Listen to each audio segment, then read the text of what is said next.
Good morning, good afternoon, good evening, good night, and welcome to all of you glorious brewery-based people who are joining me now, or indeed welcoming my dulcet tones into your eardrums later on as you drive the van delivering your wares wherever you may be across the world.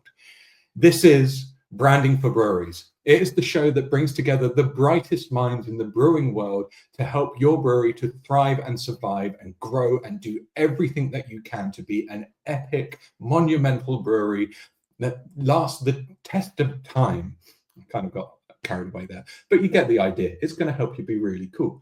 My name is Tim. I am the brand weaver, and I bring to you pleasure, enjoyment, and all things wonderful today, because today I am joined by Mr. Ben Gibbs. He is known as, well, what is he? He's a host of a podcast. He's a content creator, be it influencer, if you will. Is ultimately goes by the name of Sober Boozers Club if you find him online. And today we're going to be delving into the mindset of someone who does not drink your standard beers and votes for the lows and no's, because we really want to get into that mindset and think, well, what are people thinking about? Why are they making these choices? And why is the world changing in this way?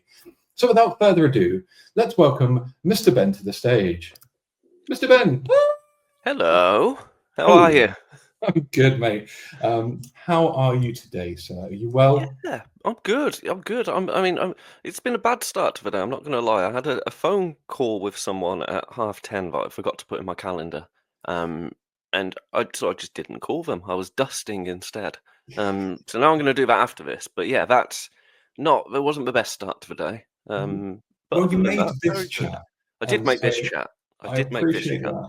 I No, think it's because of this chat that I forgot the first one, because I had this so ingrained in my brain that this was happening that phone call kind of was like, oh no, that doesn't exist.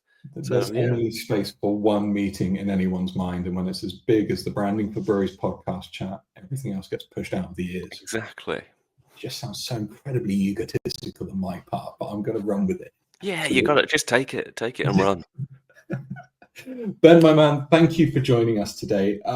Let's get stuck in, and I think just before we start picking into the mindset of the non-drinker, could you give us a little bit of background about yourself and what it is that you do for the brewery world?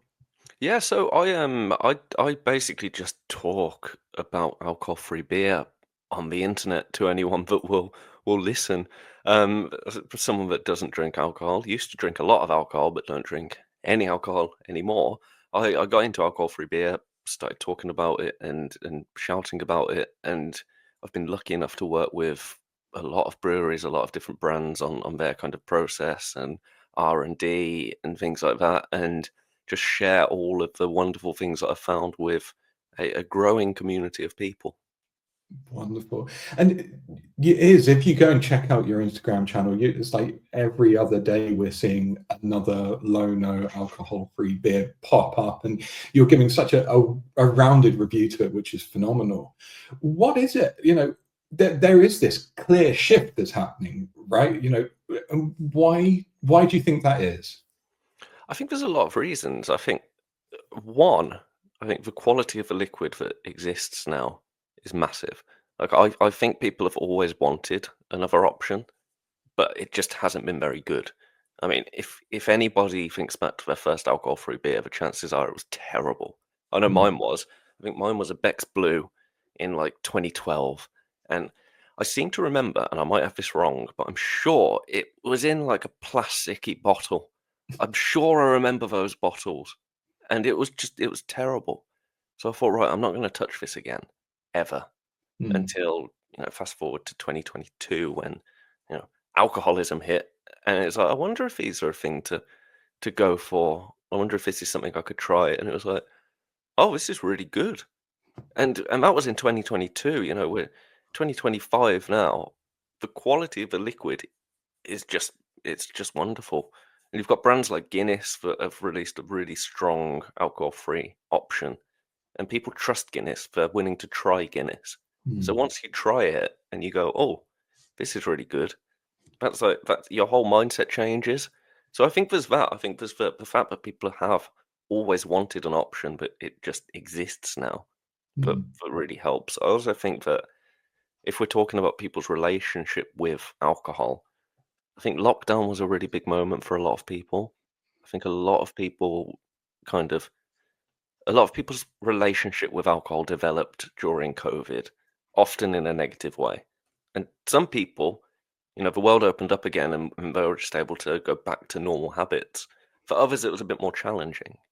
So these alcohol-free options, even for people that still do drink a little alcohol, they're just they just allow you to enjoy like social events or any occasion a little bit more. Mm. And it is weird that well, it's not weird, but it makes a lot of sense that you draw that comparison with COVID, because I was talking to another content creator about the boom of beer-based content creation over the COVID period, where everyone's Yeah. like, I'm trying this one and I'm trying this one. You're like, oh, dude, you're trying a lot. Awesome. We can see why your following is going up. But of course, there is the negative side of that you talk to, that in some cases, a little becomes a little bit too much ultimately.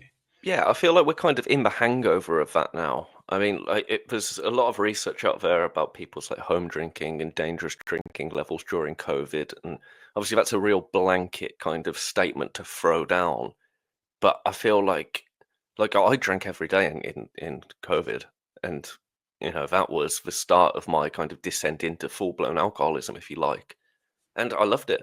I mean, booze is great, don't get me wrong. I'm not here to say that alcohol is the devil, because it's not. It's a wonderful thing. It's just not everybody can handle it. But I think, 3 years after kind of we exited COVID, or until things started to feel normal again, I think we're starting to see people kind of reach a point in that journey that may have began during COVID, where they go, "Oh, okay, we need to address this a little bit." Mhm. Enter alcohol-free beer.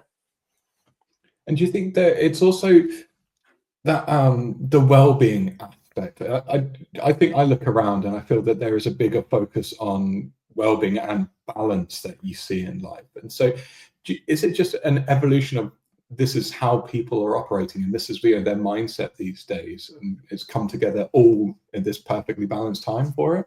Yeah, I feel like there's a lot of like amongst younger generations and things, it's all like zebra striping or zipping or like cutting between alcohol beer, non-alcohol beer, or just flat out not drinking at all because of, the mental health benefits or physical health benefits. I think that is a big thing that is happening. Um, I don't know many young, trendy people. I know one, and she's my cousin, and she doesn't drink. So based on my limited pool of resources, 100% of young people don't drink. So, I mean, don't take that as a stat, please, because that would be That's the just so strongest stat. that would be I'm going. so wrong. 100% of young people do not drink. No, I can't put my name to that. I'll be called out instantly. But Yeah. it definitely is. There is a shift happening. Like Mm. it's undeniable that there is a shift and people are being more aware of what they put into their bodies and what that does. And alcohol seems quite high on the list of something that we can maybe cut back on a little bit. And where do you think that balances out with now the emerging need for more experiential kind of moments? So I was talking to Neil from SIBA last week, and he's saying like the awareness of their independent beer, campaign is really quite high in the Gen Z younger age market. But it's more because they associate it with, like, if it's an independent brewery or something, it's more than just beer going on. There's an event, there's something great that's happening. What do you think is that parallel that you can draw from exciting stuff going on at the brewery, moderation? Do breweries need to tick all these boxes to create something which is really welcoming now? Yeah, I feel like it's just being part of a little tribe almost, or that was like the biggest thing for me. It's like, okay, there's all of this stuff going on that I can now partake in as well. So it's just the inclusion of things. Like, I think it's f full on like alcohol-free events and full on alcohol-free experiences are they either do really well or they fail. Mhm. Because we are still, although it's growing year on year, we are still in fairly new waters. Like it's a pretty new thing, really. So I think it's more for me like that this stuff is going on, but this stuff is here as well, like Mhm. alcohol-free stuff. Like I felt like with BRX, for example, it was like for me. where is the non-alc stuff? You know, like it was a fantastic event, but it's like, we start doing keg at 4 o'clock. It's like, okay, well, why isn't there a separate little area there where it's like alcohol-free stuff? And I'm thinking maybe we'll get that next year or the year after, because I have to remind myself that I'm like a year ahead of a lot of people because it's all that I talk about. Yeah. So whereas everyone else is kind of catching up a little bit, which is fine. The options there were still incredible. It just you had to really look for them. It wasn't Mm. like, here it is. Well, I think it's an interesting one because you take Beer X, which is very much beer community event. So that is one of the most insular events that you're going to get around the beer community. But I think back to attending the likes of like Download Festival last year, and Mhm, there was an alcohol-free beer tent there. So from a wider community side of things, your bigger public facing events maybe are a little bit more ahead.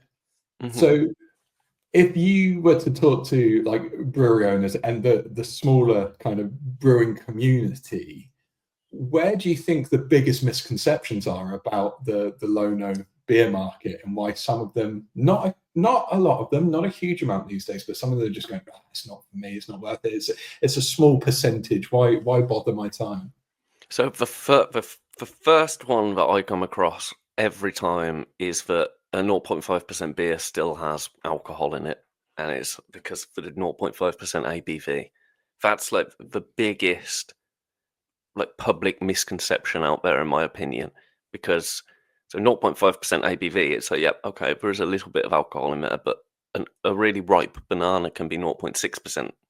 An orange juice can be up to 1%, breads can be 1%. So it's like it can't physically get you intoxicated.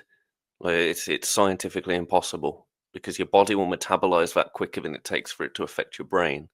So like that's number one for me, and I think that's like an education thing that just needs to be put across to people because Mm, people are kind of trying to find ways to unpick this thing because it's change, it's new. People don't react well to new things often. I think another one is that it's only for people that can't drink alcohol because that it's just not the case. Like I've been on enough nights with my friends and they've kind of switched to alcohol free at a certain point of the evening and then gone back to full alc beer. Like it's for so many different people. It's for people that might be on antibiotics. It's for people that are pregnant. It's for people that are designated drivers, or it's just for people that just want something other than alcohol for that particular moment. It could be for whatever reason. They might be having a particularly difficult time at work and not really want the alcohol at the moment.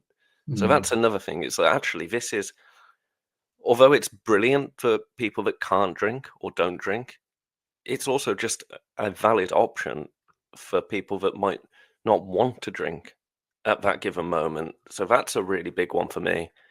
Another one is taste. Um, like, oh, it all tastes bad. That's nonsense. Like I'm not even going to give that any more than that because it's, tick some that of one it off. does. Some of it does taste awful. Don't get me wrong. Some of it really does taste awful. But like, no, you're wrong. Mm, And another one is that it's a fad because it's not just a passing trend. Like you look at the year-on-year growth of it, and now we have it, and now we're used to it. Like this, it's not going away. It mm, won't continue to grow at the rate it's growing forever. Because if it did, then in 10 years it would be, there'd be no alcohol left. Quite frankly, if it kept growing at this rate, and it won't do that, nor should it do that. There is a level that it's going to reach and then plateau. Um, but it's certainly still growing, and it's certainly not going anywhere. So those are kind of the main ones. There's another one about price. Um, a lot of people don't want to pay for an alcohol-free craft beer and don't want to spend the same as they would on a full alc mhm, beer, and it's a difficult one for me to kind of comprehend because it's when I was buying a craft beer, I was buying the experience of enjoying that beer. When I'm buying an alcohol-free beer, I'm paying for the experience of that beer. It's like what value do you put on ethanol? Which is a naturally occurring byproduct of a brew, if you like. Like this stuff is brewed in the exact same way. often using more expensive ingredients if you're talking about certain specific yeasts. Um, it's a lot harder to kind of stabilize and to maintain. So, what value are you putting on this one little byproduct that comes out of a brew? Like, Mm, that's my kind of thing. Like, yeah, there's a bit of tax that you get away with without alcohol, but other than that, it's like I'm drinking beer for the experience and for the flavor of the beer, like not just to get messed up. mm, I mean, I used to drink it to get messed up, and I had a darn good time. I'll tell you that. But now I want the flavor, So yeah, the price thing I don't quite understand, but I'm sure that there are people that drink full alc beers that will be able to kind of counter that argument and make me go, oh, okay, yeah, I kind of see where you're coming from. So that's one that I don't really touch too often, but mm. yeah, those would be the main ones to list but a few. And I'm trying to think from like the perspective of like a brewery that's got a tap room or something like that. Then naturally they're going to be pouring their beer, but they're going to have your wines and your spirits and things like that. So it's just an extension of that, I suppose. If they can't brew their own, it seems logical that they're stocking it much like they do stock the variety of other beverages on offer, right? Yeah, sure. Like exactly that. Exactly. And so some breweries I've spoken to, there's a they say there's a difficulty in brewing their own, or they need to contract brew something like that. Are there merits to what do you think has the stronger proposition? A brewery that has a low no beer as part of their range, or a brewery that solely focuses on low no creation? I mean, I feel like the low no creation thing and just doing that, like you just need to look at Mash Gang. Mm, Um, if you do it really well, then there's a seat at the table for you.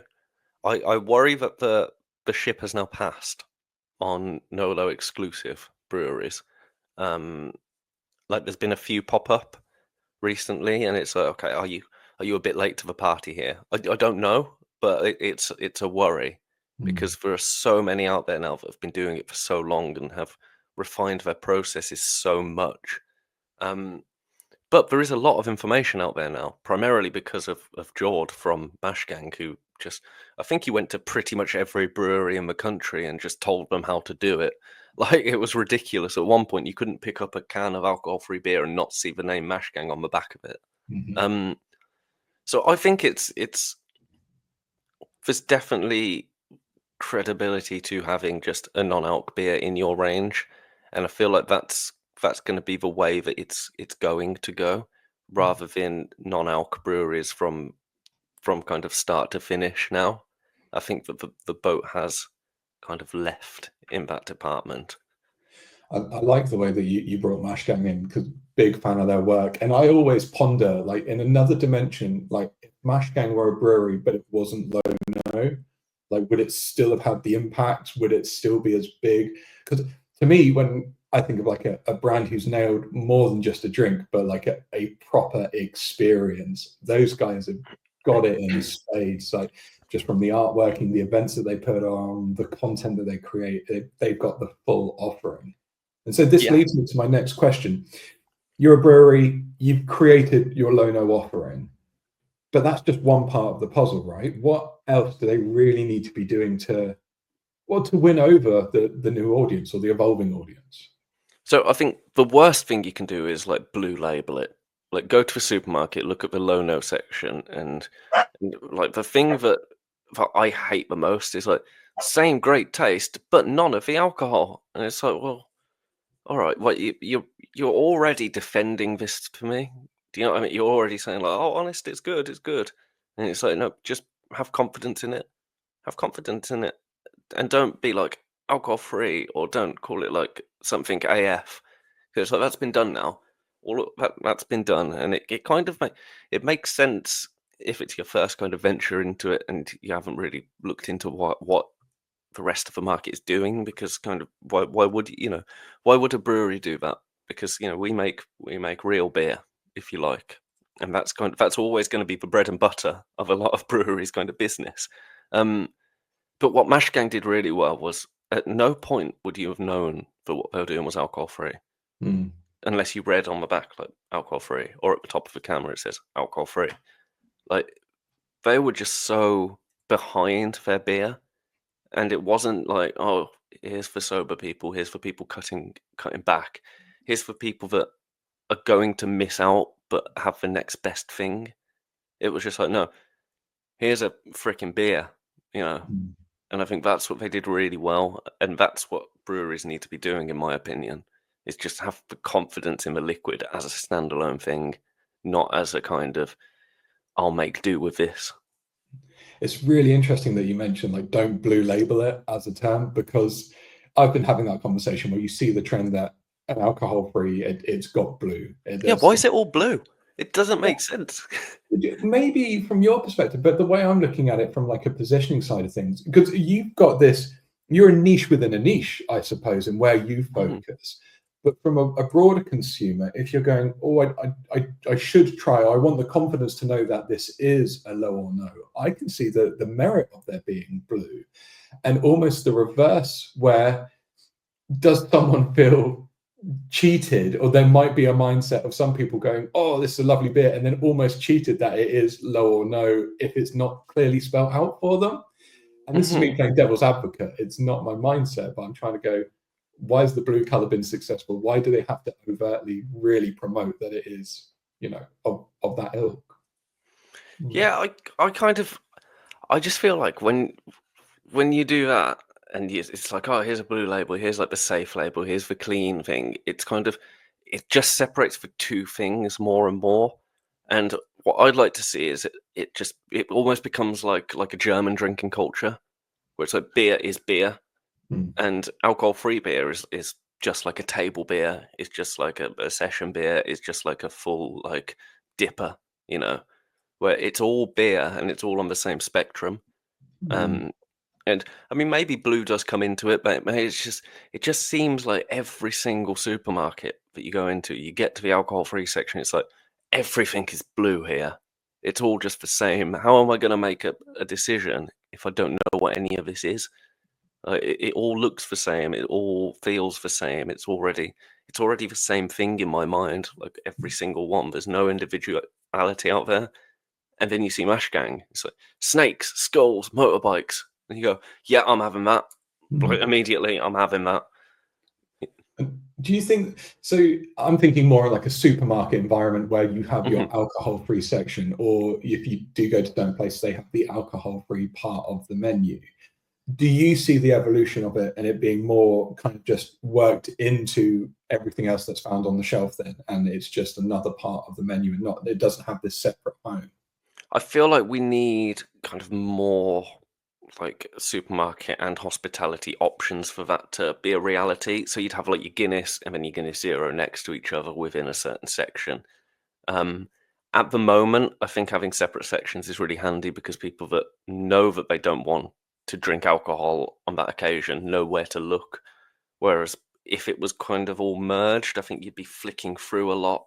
Mhm. So it's a really difficult one to place because I think there's a level of segregation that needs to be there, but too much of it makes it seem like it's kind of like, oh no, these don't belong here. They're not invited to the party. They don't have a seat at the table.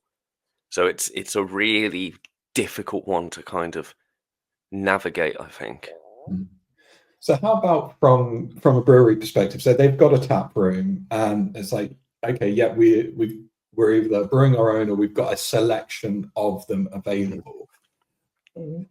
What else do they need to know about welcoming the newer market in, or the changing market? Because you normally, or in the past, it was beer geeks and nerds who were just like, yeah, we're going to go to the tap room because we want to try the range. Now there's an evolving market. What do they need to be considering with that? Um, it's a difficult one. Because I just think it's just have it there and have it available and learn about it as you would any other beer. You know, so if anyone asks, "Oh, what's this about?" and let's say it's like a citrusy IPA, because that's the first beer that came to my mind, because that's the only beer that exists, right? Citrusy IPAs. Um, but just know what it is, know what it's about, and find a way to discuss it without saying alcohol free, because chances are people will know it's alcohol free, Mhm. and if they don't know it's alcohol free, and it's been, labeled, and you can see the 0.5% on the front, as you would expect, then that's on them.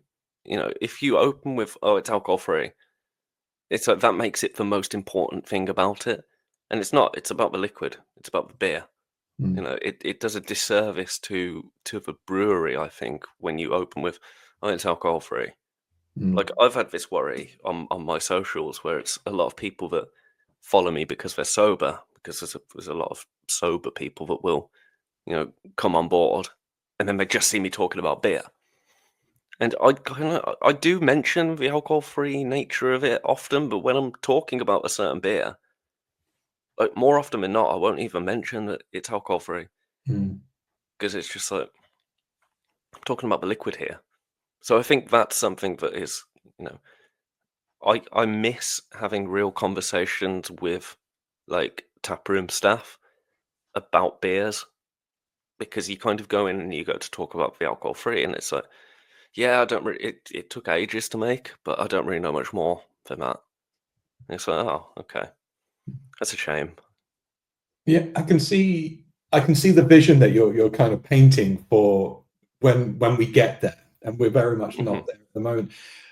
It almost sounds like you're saying in order for what I'm picking up is the idea of to promote low no is to almost not have to promote it because it is part and parcel. It's just another extension of the offering. Is that right, or have I misinterpreted you? Yeah, exactly that, and I think that happens through just allowing people to try what you've made, and if it's good, if the liquid is good, then and people try it, it will sit with them for longer than if you make a really good ABV beverage, because it's almost for shock. It's like, "That was really good.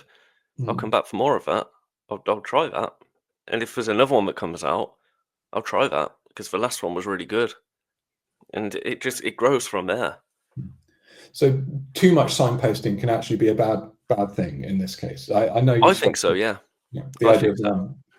is it having specific glasses be a 0% in Yeah, there. exactly. I think so. Context, we were discussing I think it started with a Guinness Zero glass, and how me as a non-drinker, because I can't drink alcohol.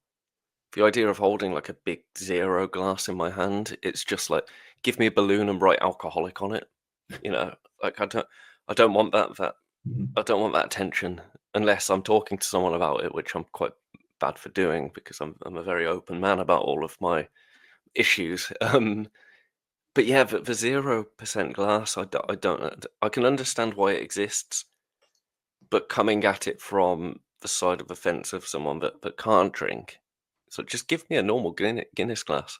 Mm, 'Cause I'm still drinking Guinness. It's just this doesn't have alcohol in it. This is mm. still a pint of Guinness, you know?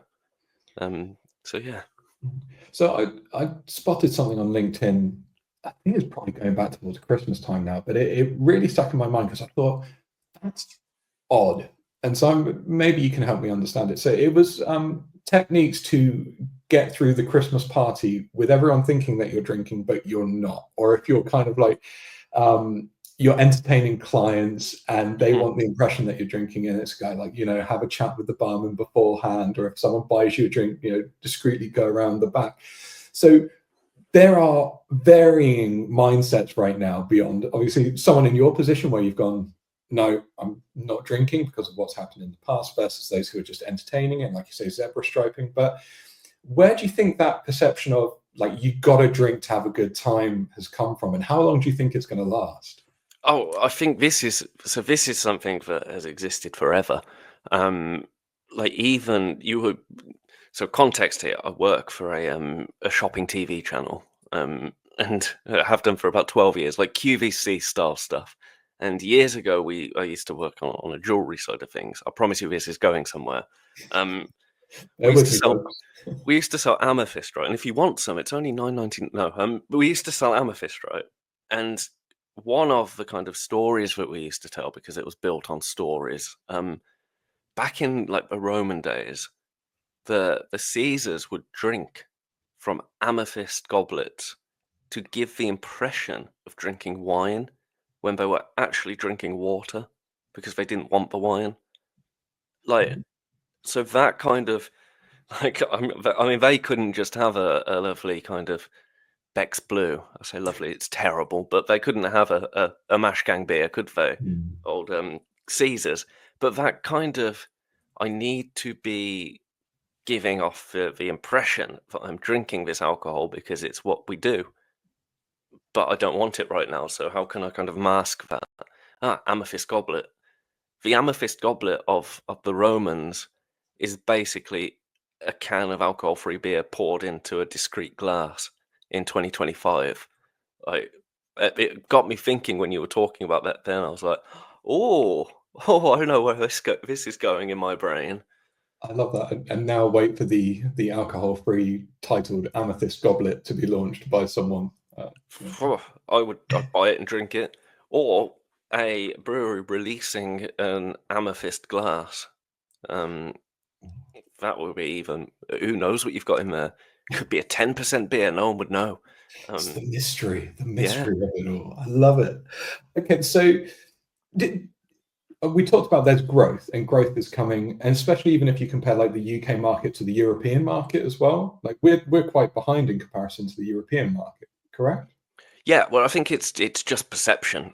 Like as that grows, I mean, weirdly, Germany is number one for like amount of people that drink alcohol-free beer. Japan is number two, which Hmm. shocked me. Um, I've only ever had one beer from Japan, like directly from Japan, and it was Asahi Beery was the name of it, and it was incredible. Like, it was impossible not to call it like beery whilst I was Hmm. trying to. It just tasted like, like real rough lager.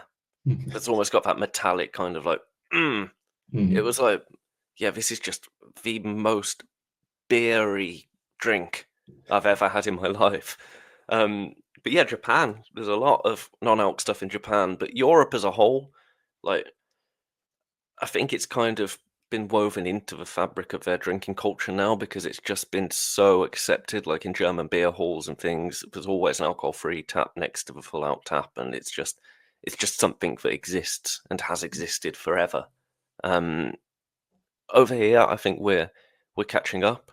The States are a little bit further behind where we are from what I can see, but similar to us, kind of growing at a similar rate, just maybe 12 months behind Hmm. almost. So Hmm. we're definitely a little bit behind, but I don't think it's kind of leaps and bounds Hmm. behind. And so, what is it kind of the British drinking culture and put a massive kind of like bunny ears on that? Is that what is kind of keeping us a little bit further behind, or were we just a bit slow off the mark to the adaptation or the adoption of the low-no culture? Where do you think the pause has been from? I think it's our stubbornness and our kind of, I don't want to say xenophobia because that's the wrong word, but as soon as we see something that, as a whole, as soon as we see something that kind of challenges what we see as British values, we kind of get a bit defensive and a little bit scared of that as an island nation. Mm. So alcohol-free beer, it's here. It's not just here for you know designated drivers. It's here to take away the tradition of the lunchtime pint. You know, it's here to tell me that I can't drink alcohol, and that's quite scary. Mm. And I can see that. I can understand why people, it's the last thing that, like, how many things have we been told we can't do because they're bad for us? Like turkey Twizzlers, Jamie Oliver took those from me. Cigarettes, I my want to live with healthy lungs has taken those from me. Alcohol, my alcoholism has taken that from me. Like, what else are we going to lose that is lovely? So I can kind of see that, but actually, with the lunchtime pint, because that's something that doesn't really happen anymore, and it's kind of something that people look back on and with real fondness and real love. Actually, alcohol-free beer enables the lunchtime pint to be a Mm. thing again. But then when Sainsbury's put alcohol-free beer into a meal deal recently, everyone was livid. Like, there was outrage. And that I didn't understand that because the same people that were angry about that would have been the people that were saying, "Oh, in my day, we went for a couple of pints at lunchtime and it was great. The gaff Mm, would let us go for a couple of pints." And it's like, well, why can't I have a couple of cans of Lucky Saint on my lunch then? That's I think it's that. I think it is just our stubbornness, mm, and I think that is something that needs to kind of be cracked. And brands like Guinness are really important for that because a lot of people, if Guinness say, "Oh no, this is okay, like it's alcohol free, but it's okay. Don't worry, we've done it." I'll go, "Okay, I trust you, Guinness. You'd never hurt us, Guinness." So brands like that and Saint Austell with Proper Job, I think mhm. that falls into the same category as Guinness, and I think it's just as important as Guinness because people are more willing to try that because they trust it, and the liquid was really good. And so I wonder, in your opinion, where does the responsibility sit? Because it's a hard job, like, to convince someone to take that leap of faith. Like, and you mentioned the big boys, the Guinness and St. Austell, but you've got the smaller indies out there going, we know it's the right thing to do, but my God, this is going to be a slog to try and educate, but don't push it too much because it seems to be natural. Like, it's really murky waters. So who's Yeah, holding the hand? I think it's just kind of how would you release a normal beer? Release this in exactly the same way. Even if it's a limited, like, start with a limited edition batch if it's something that is kind of because I understand it's so easy for me as a non-drinker to say, yeah, put loads of resources into this, but it's like, no, no, no, no, don't do that because if breweries go under, like we can't have non-alc beer at all, Mm, So, but I'd say release it in exactly the same way that you would release a normal beer, and trust that there are enough fans of your brand that like beer as a whole that they will buy it because they see value in the liquid, not just in the alcohol. There are always going to be some people that won't do it, or release it as part of a set. If you've got like a full alc beer, release a non-alc version of it. Release them together at the same mm, time and let people buy them both together. Only sell them together. If you want this beer, you've got to get this one as well. Some people will moan, but that's up to them. That's their fault. Don't get the beer if you don't want it. That's the deal, man. Um, but no, I think trial doing it like that. Release it as you'd release any beer, and just have the confidence that people know what alcohol-free beer is now. People have had time to sample alcohol-free beer and to establish that it's not all terrible. And if people still think it's terrible, they're not your people. You mm, know, people that will kind of put the same light on alcohol-free beer and just say it's all awful are people that don't really like beer. They're people that like alcohol, mm. because again, some of it is awful, some of it really isn't. So that's what I'd say is just try it like that and have confidence in the people that are buying this stuff. I love the idea of the packaging, the non-alcohol with the alcohol one, because again, it comes back to that experiential side of things. You can see people getting around doing the blind tastes. It's like, could you work out which one or which one do you prefer most? And Yeah, can you guess it's, which is which? I yeah. mean, Cloudwater did this really well with their 10-year anniversary beer when they released a series of beers and one of them was alcohol free. Alcohol free. People wanted the set, so people bought the alcohol free beer, and through that, I mean, that beer was phenomenal. Like, obviously, I only bought the alcohol free beer, but it was great. It was great, and I failed to see how people drinking that whole range couldn't go, "Was that the alcohol free?" God, it was. That was Mm, good. You're waiting for it thinking, "Oh, it's not gonna be very good." My god, it is. That how's that alcohol try this. yeah, yeah. That conversation. Catched you by surprise when you didn't realize you picked up the alcohol-free one, kind of Yeah. thing. Yeah, exactly that. And so, would you say, is it a safer time for breweries to bring out that alcohol-free beer because the market is there and receptive, or have they missed the boat a little bit? Are they I now don't playing think we've glass missed the boat. I don't think we've missed the boat. I think January is getting more and more, like, busy, and it's becoming more and more of an issue for me, January, because 'cause I've still got a couple of beers from January this year in my fridge that I haven't got to. And, I do a different beer every day, more Mhm. or less, and we're still working our way through January. So, There are some breweries that I've kind of met, and they said, "Oh yeah, we've got this beer. We released it in January, but it got lost a little bit." And it's like even I haven't heard of this. Even I didn't know that this was a thing. And that's not me saying, "Oh, even I because I'm important." No, even I because I'm a loser that does nothing else. Um, so if I haven't spotted it, I can guarantee a lot of other people haven't spotted it. So I think make it kind of an all year occasion. Like it's Mm, great to have a dry January beer and to cash in on that a little bit. Um, but actually, dry January can be the time that you celebrate the beer that you've been developing for 12 months. Because chances are you will put a beer out and you'll go, "Oh, we could have done this to that. We could mm, have changed this a little bit." Or like the carbonation isn't quite right, or something goes wrong because it often does. It's not we just throw one out and it's perfect. It's still new territory. mm. So I think it's still a good time. I think it's definitely still a good time. And it's interesting to talk about dry January, and I've had Jordan from Mashgang talk about it, where he thinks like dry January is a terrible thing in many ways because everyone has just been so gluttonous over December to try and then pull the rug out from underneath a lot Yeah, of people. Like, what's your and take on that? dry January, I think it's great for awareness, and it's a great incentive.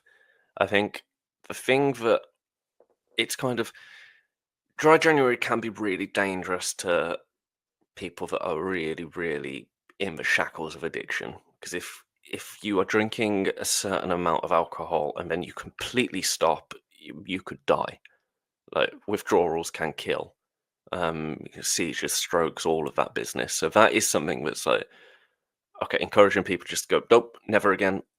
Like from there, that's really dangerous. So that is like, I mean, that's for a doctor to tell people, not me.